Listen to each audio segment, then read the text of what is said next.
Hi, this is Byron from Press Lock Technologies. I'm a cold metal joining specialist, and we're talking about clinching.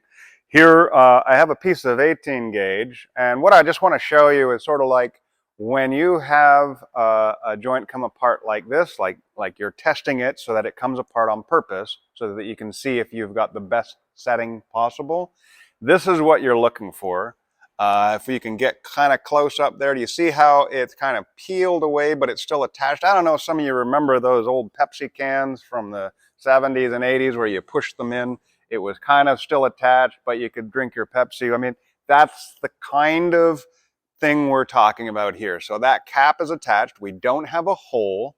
It didn't stay intact. So it is torn. So we destroyed the metal as we were taking things apart. But when you get a failure like this of your material, pretty much your punch tip radius is good, your die depth is good, your setting is good. There's maybe, like, we get into the salt flats of Utah, where that's where me and my engineering team, we really, see what we can do to increase the strength. But for bread and butter everyday thing, this is kind of your best setting.